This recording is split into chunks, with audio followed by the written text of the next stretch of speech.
Welcome to the Hospital Finance Podcast, your go-to source for information and insights that can help you stay ahead of the challenges impacting healthcare finance. And now, the host of the Hospital Finance Podcast, Kelly Wisness. Hi, this is Kelly Wisness. Welcome back to the award-winning Hospital Finance Podcast. We're pleased to welcome back Kristen Eglintine. In this episode, Kristen will give us a glimpse into the upcoming Besler webinar, Extensions and Clustering, 2 new features within ICD-11 that we're hosting on Wednesday, May 3rd at 1 p.m. Eastern Time. Thank you for joining us today, Kristen. Hi, Kelly. Thanks for having me back. I'm really excited to join you and talk about this topic of ICD-11. Yes. Awesome. Well, let's jump in. We're talking about your upcoming webinar, ICD-11, Extensions and Clusters. The new International Classification of Diseases, 11th revision, otherwise known as ICD-11, succeeds ICD-10. Can you give us a quick background on ICD-11? Absolutely. And just to clarify, yes, we did really say ICD-11. It feels like, at least to me, it was just yesterday that ICD-10 went live. And as the number signifies, ICD-11 is the 11th revision of the International Classification of Diseases, which is the ICD. It replaces ICD-10 as the global standard for recording health information and causes of death. The ICD is developed and then annually updated by the World Health Organization. And the deployment of ICD-11 started way back in 2007.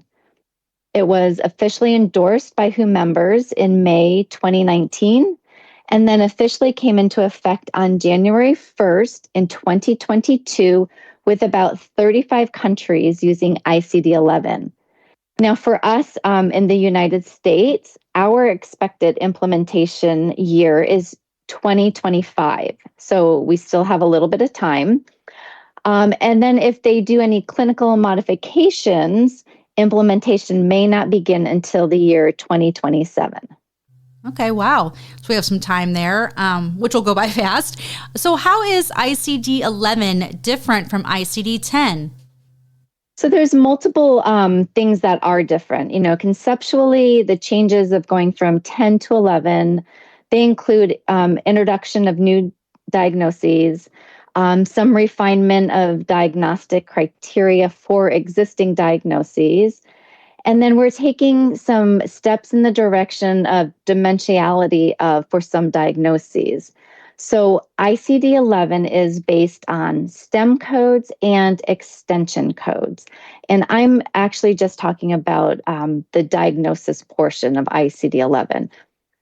STEM codes are for clinical entities in a tabular list that can be assigned alone. When you link a STEM code that represents a clinical state to an extension code, we now have added significant detail, and we have this multi-dimensional coding aspect of where they're trying to get with ICD-11. The codes of ICD-11, they're alphanumeric, which is no different from ICD-10, and they cover the range from 1A00.00 to ZZ9Z.ZZ. And now these, again, are your STEM codes. The structure of STEM codes is the first character of the code always relates to the chapter number, and this may be a number or a letter. Codes starting with an X indicate an extension code, and these appear in an addendum titled Chapter X. This chapter has numerous codes containing information on concepts, including like the stage of a disease, severity, and anatomical details to give the STEM code some more support. So in other words, extension codes are supposed to add relevant information to STEM codes. STEM codes can stand alone, whereas extension codes cannot. An extension code always follows a STEM code and may not occupy the first position in any code cluster. We do have 2 types of extension codes. So we have type 1, and this type of extension code adds detail on the entity or disease coded from the ICD-11 chapters 1 to 26. And we have type 2 extension codes, and those qualify a diagnosis and can be applied to codes from any chapter. Extension codes are not mutually exclusive. They are not a classification, and they can never be used without a STEM code for statistical purposes. Extension codes can never appear in the first position in a classification cluster. And when you have one or more extension codes and you link them, that's when you get to coding a specific condition. Wow, that's very specific. Thank you. And so what is the purpose and the intended use of extension codes? Yes, and that was a lot. So I hope I wasn't rambling there. But the purpose and the intended use of these extension codes. So one of the uses is to monitor quality and safety, as extension codes provide information on diagnosis timing or disease stages for risk adjustment.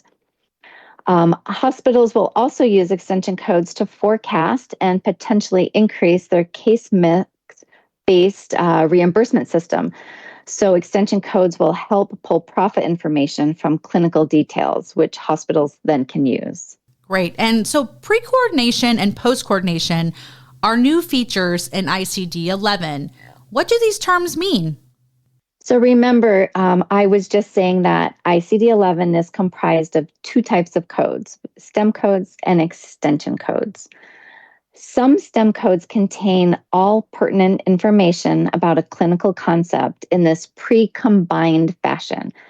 This is referred to pre-coordination, meaning the STEM code has all you need to report.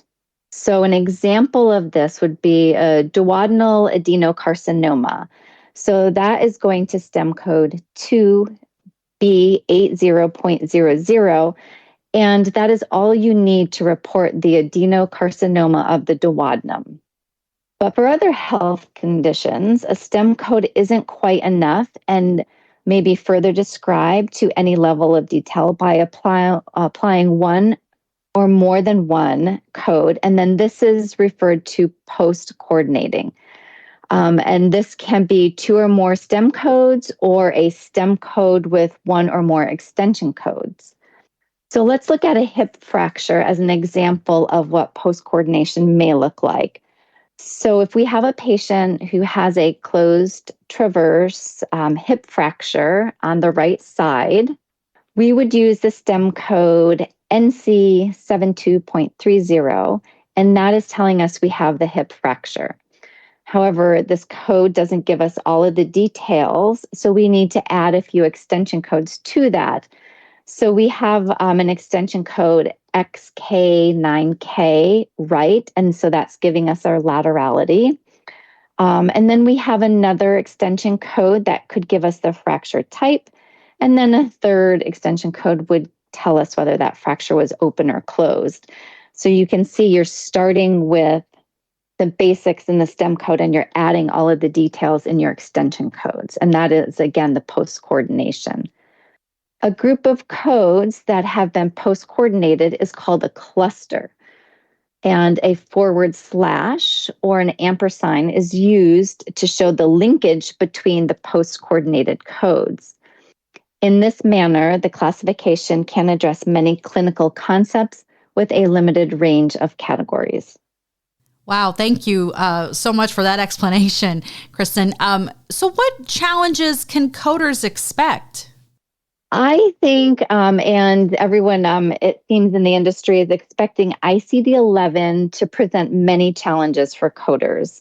We are faced with detailed clinical coding content, and therefore the coder must balance which pieces of information are important to represent the clinical condition, as well as fulfill the purposes of the administration regarding quality and safety management. The level of granularity will depend on the purpose of use. So, for example, if we have a patient that presents for surgery with a cancer diagnosis, clinical information for your case mix assignment needs less granularity in the histopathological details of the malignancy than like your cancer registry would require. As far as another challenge, hospitals and coders will need to engage a system of computer-assisted coding. And this is because the high level of granularity of coding can be regarded as a limitation for coders. Detailed knowledge about availability of specific codes is necessary to accurately report a clinical condition in ICD-11. Computer-assisted code assignment is imperative for high-quality coding, as the code abstraction from printed materials can be time-consuming and was not considered when they were developing ICD-11. And then this whole concept of computer-assisted coding may be new to smaller hospitals. So with all of that, I think it's going to be quite a challenge transitioning from ICD-10 to ICD-11. Yeah, it sounds like it. So any final thoughts for us, Kristen? I just would highly suggest, if you would like to learn more about ICD-11, extension and cluster codes, and STEM codes, please join us for our webinar. It is Wednesday, May 3rd, 1 p.m. Eastern Standard Time. The visual breakdown of the new codes helps immensely when trying to understand how we will be reporting clinical conditions under ICD-11 in the near future. So I would just, if you have some time, join the webinar. A lot of what I had just went over just makes a lot more sense. It's easier to digest when you can look at the screen on a webinar and we can present the clinical condition, what the codes look like in ICD-10, and moving forward, what you will need to report for ICD-11. That makes a lot of sense. Well, thank you so much for joining us today, Kristen, and for sharing all this great information leading up to your upcoming webinar, Extensions and Clustering, 2 New Features within ICD-11, that you're presenting on May 3rd, 1 p.m. Eastern Time. And as a bonus, people can earn CPE. Thanks again, Kristen, for joining us. Well, thanks for having me, Kelly. I hope everyone has a nice day. Thank you. And thank you all for joining us for this episode of the Hospital Finance Podcast. Until next time.